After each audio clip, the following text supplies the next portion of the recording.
अभिलाषा Hindi academy में सभी विद्यार्थियों का एक बार फिर से हार्दिक अभिवादन।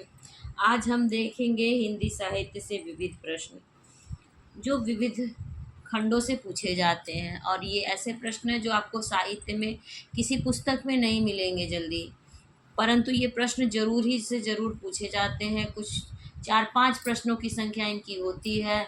असिस्टेंट प्रोफेसर के एग्ज़ाम देने हो, यूजीसी नेट के देने हो, या टीजीटी पीजीटी के, एनवीएस केवीएस डीएसएसबी किसी का भी एग्ज़ाम देना हो, उनके लिए ये प्रश्न बहुत ही महत्वपूर्ण है। तो चलिए बिना देर किए शुरू करते हैं। इन प्रश्नों को देखते हैं और इनसे भी अवेयर रहते हैं। बहुत बार पूछे गए हैं प्रश्न परीक्षाओं में, और कैसे लगे ये प्रश्न ज़रूर बताइएगा। इसके अलावा संपूर्ण हिंदी व्याकरण के नाम से पूरी प्लेलिस्ट व्याकरण की बनी हुई है, आप एक साथ देख सकते हैं। व्याकरण के प्रैक्टिस की प्लेलिस्ट है वो। कक्षाओं की प्लेलिस्ट मैं अलग से फिर से बनाऊंगी। कुछ कक्षाएं व्याकरण की अलग से सेपरेट बनी हुई हैं, कुछ आगामी दिनों में आने वाली हैं जो हमारी आगामी परीक्षाओं के लिए बहुत ही महत्वपूर्ण होंगी। तो आप सभी से रिक्वेस्ट है, पहली बार चैनल पर आए हैं या अभी तक चैनल को सब्सक्राइब नहीं किया तो ज़रूर से ज़रूर लाइक शेयर सब्सक्राइब और कमेंट करना ना भूलें। तो चलिए बिना देर किए शुरू करते हैं। आज की कक्षा का पहला प्रश्न है, ब्रह्म समाज के संस्थापक कौन थे? तो इसका उत्तर होगा राजा राम मोहन राय। ब्रह्म समाज की स्थापना राजा राम मोहन राय ने 1828 ईस्वी में कलकत्ता में किया था, जो वर्तमान में कोलकाता हो गया है। आर्य समाज की स्थापना 1875 में मुंबई में हुई थी। प्रार्थना समाज की स्थापना 1867 में मुंबई में तथा रामकृष्ण मिशन की 1897 में। और ब्रह्म समाज की स्थापना राजा राम मोहन राय ने किया था कलकत्ता में 1828 में। भारत में थियोसॉफिकल सोसाइटी की का प्रचारक कौन था? तो ये थी एनी बेसेंट। भारत में थियोसॉफिकल सोसाइटी की प्रचारक एनी बेसेंट थी। इस संस्था की स्थापना मैडम ब्लावस्की और कर्नल अल्काट द्वारा 1875 इसमें न्यूयॉर्क में की गई थी। भारत में इसकी शाखा मद्रास में स्थापित की गई है। केंद्रीय हिंदी संस्थान का मुख्यालय स्थित है आगरा में।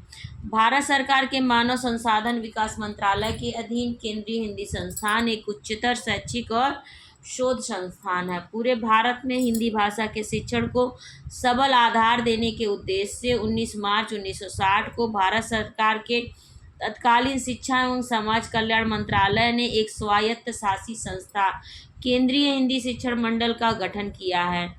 1 जनवरी 1963 को अखिल भारतीय हिंदी प्रशिक्षण महाविद्यालय का नाम बदलकर केंद्रीय हिंदी शिक्षण महाविद्यालय कर दिया गया। 19 अक्टूबर 1963 को संपन्न परिषद की गोष्ठी में केंद्रीय हिंदी शिक्षण महाविद्यालय का नाम बदलकर केंद्रीय हिंदी संस्थान कर दिया गया। केंद्रीय हिंदी संस्थान का मुख्यालय आगरा में है। मुख्यालय के अतिरिक्त इसके 8 केंद्र हैं: दिल्ली, हैदराबाद, गुवाहाटी, शिलांग, मैसूर, दीमापुर, भुवनेश्वर तथा अहमदाबाद में। गढ़वाली लोक साहित्य का विवेचनात्मक अध्ययन ग्रंथ के लेखक हैं मोहनलाल बाबुलकर। गढ़वाली लोक साहित्य का विवेचनात्मक अध्ययन ग्रंथ के लेखक मोहनलाल बाबुलकर हैं। इस कृति का प्रकाशन 1964 इसमें हिंदी साहित्य सम्मेलन प्रयाग के सौजन्य से हुआ। इस ग्रंथ में कुल 5 अध्याय हैं। प्रथम विश्व हिंदी सम्मेलन हुआ था नागपुर में। प्रथम विश्व हिंदी सम्मेलन 10 से 14 जनवरी 1975 को नागपुर, भारत में आयोजित किया गया था। जननाट्य मंच इप्टा की स्थापना हुई थी। तारांकित प्रश्न है, भारतीय जननाट्य मंच Indian People's Theatre Association IPTA की स्थापना राष्ट्रीय स्तर पर 25 मई 1943 को मुंबई में हुई थी। स्वर्ण जयंती 50वां वर्ष के अवसर पर 1993 में भारत सरकार ने डाक टिकट जारी किया था। इप्टा का नामकरण सुप्रसिद्ध वैज्ञानिक होमी जहांगीर भाभा ने किया था। इप्टा का प्रतीक प्रसिद्ध चिन्ह सुप्रसिद्ध चित्रकार चित्त प्रसाद की कृति नगाड़ा वादक है, जो संचार के सबसे प्राचीन माध्यम को याद दिलाता है। सतसैया के दोहरे ज्यों नावक के तीर में नावक का क्या अर्थ है? तो नावक का अर्थ इसमें नाविक होना चाहिए, परंतु तारांकित प्रश्न है। हिंदी साहित्यकार सुधीर पचौरी ने 28 अगस्त 2012 के livehindustanCom के एक साक्षात्कार में वार्ता में प्रस्तुत दोहे के अर्थ को समझाते हुए कहा कि यहाँ नावक का मतलब नाविक नहीं, नावक यानी तीरंदाज है। छोटा सा तीर, घाव गंभीर, यही काव्य कला है। कहीं कहीं पर कुछ विद्वानों ने नावक का अर्थ नाविक भी बताया है। उत्तर प्रदेश माध्यमिक शिक्षा चयन बोर्ड ने इस प्रश्न का उत्तर अपनी प्रारंभिक उत्तर कुंजी में विकल्प बी दिया था, किंतु स्पष्ट न होने के कारण संशोधित उत्तर कुंजी में इस प्रश्न को मूल्यांकन से बाहर कर दिया। विश्वनाथ के अतिरिक्त किस आचार्य ने साहित्य शब्द को अपने ग्रंथ नाम में प्रयुक्त किया है? तो प्रयुक्त किया है रुइयक ने। साहित्य शब्द का प्रयोग रुइयक ने 12वीं शताब्दी में अपने दूसरे ग्रंथ साहित्य मीमांसा में साहित्य शब्द का प्रयोग किया था। तत्पश्चात 14वीं शताब्दी के आचार्य विश्वनाथ ने प्रयोग किया है।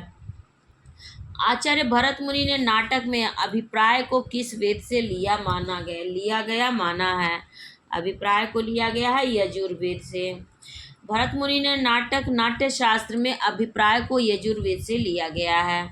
निम्नलिखित में महाकाव्य के लक्षणों के विषय में एक कथन असत्य है।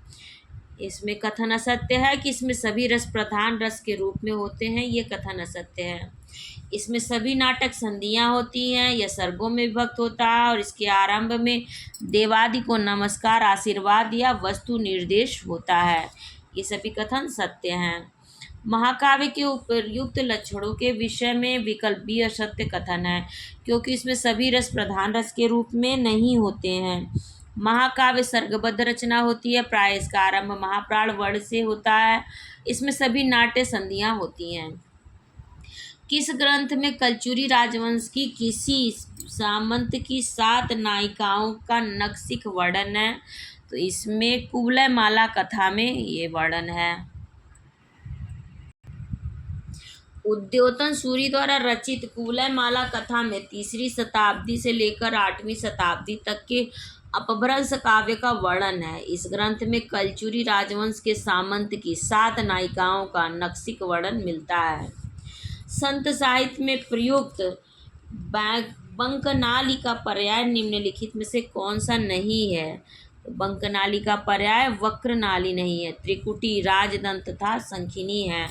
संत साहित्य में बंकनाली का पर्याय त्रिकुटी, राजदत्त तथा संखिनी से है। यह हठ योग के अंतर्गत आता है। वक्रमाली से इसका कोई संबंध नहीं है। The Nirgun school of Hindi poetry इसमें से किसका शोध ग्रंथ है? तो ये डॉक्टर पीताम्बर दत्त बड़थवाल का है। The Nirgun school of Hindi poetry doctor Pitambar Datt Barthwal का शोध ग्रंथ है, जो अंग्रेजी भाषा में है। इसका हिंदी रूपांतरण हिंदी काव्य में निर्गुण संप्रदाय शीर्षक से प्रकाशित हुआ। इनका जन्म 1902 में लैंसडाउन, गढ़वाल, उत्तराखंड में हुआ था। केंद्रीय अनुवाद ब्यूरो से संबंधित है गृह मंत्रालय के राजभाषा विभाग से।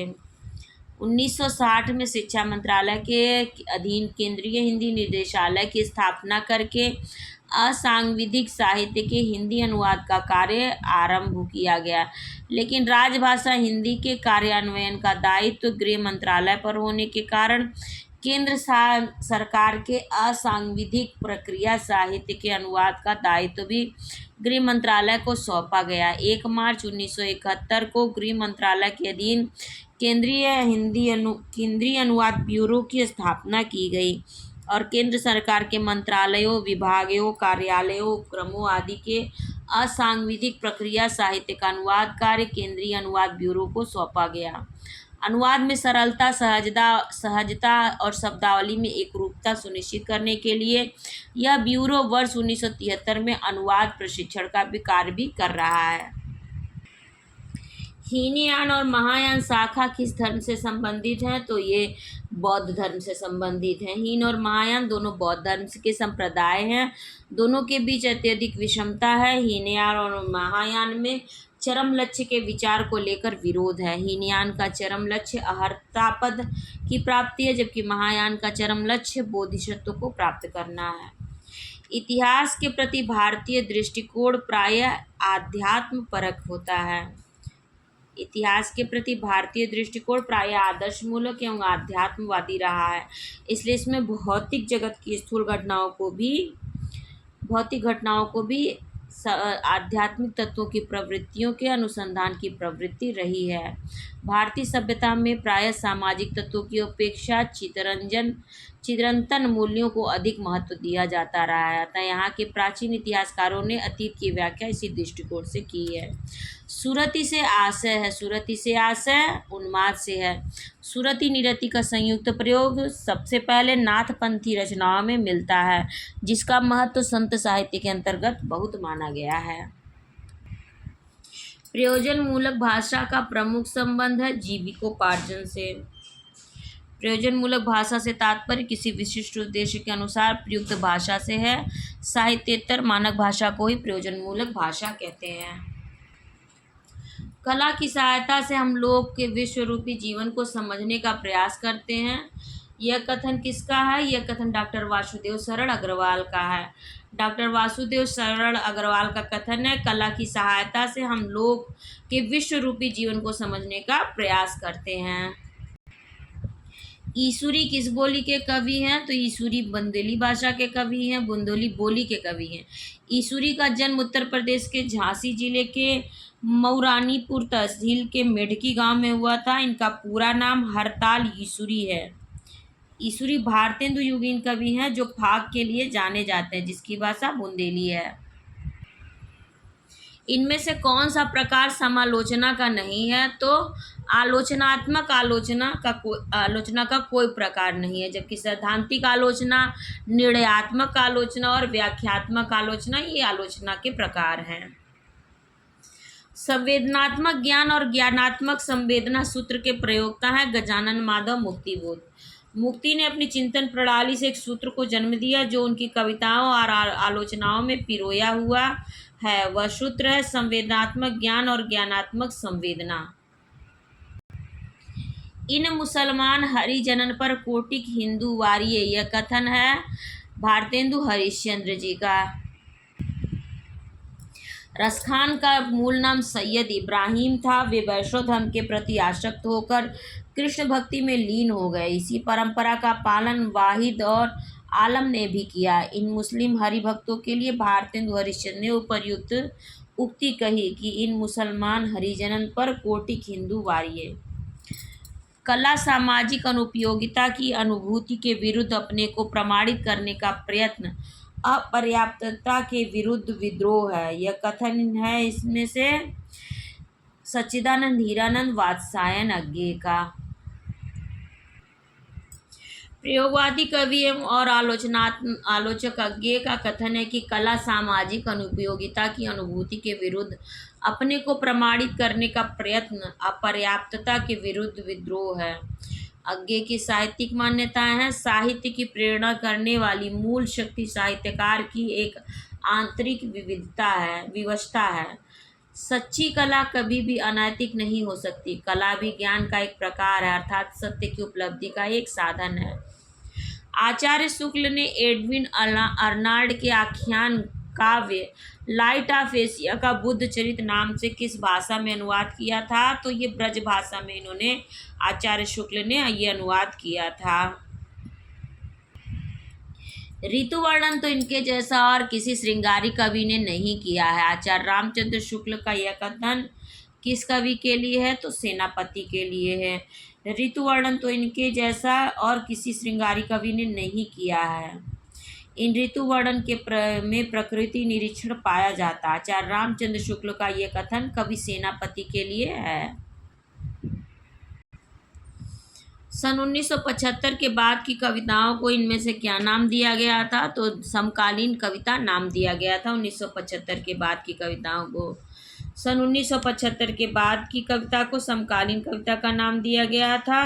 अरुण कमल ने लिखा है, समकालीन कविता यहीं से यहाँ आशय कवियों की उस पीढ़ी की कविता से है जिसने अपनी आँख से निराला को नहीं देखा, जिसने निराला को केवल पढ़कर देखा जाना, जिसने उन लोगों को देखा जिन्होंने निराला को देखा। मोटा मोटी यह वह पीढ़ी है जो सन 70 के बाद हिंदी कविता में आई और जिसकी स्वतंत्र पहचान सन 80 के आसपास या उसके बाद स्थिर हुई। तो इस प्रश्न पत्र को मैं अभी यहीं पर रोकती हूँ, इस प्रैक्टिस सेट को। इसके आगे के प्रश्न हम इसकी अगली कक्षा में देखेंगे। तब तक कोई भी असुविधा हो, कोई दुविधा हो किसी भी प्रश्न पर, तो आप मुझसे पूछ सकते हैं, मुझसे बातें कर सकते हैं। मेरे टेलीग्राम से भी जुड़ सकते हैं, वहाँ भी आप मुझसे प्रश्न पूछ सकते हैं, हिंदी साहित्य या हिंदी व्याकरण से संबंधित। तो अभी से जुड़ जाइए, देर मत करिए, और अपने साथियों को भी मेरे चैनल से जोड़िए।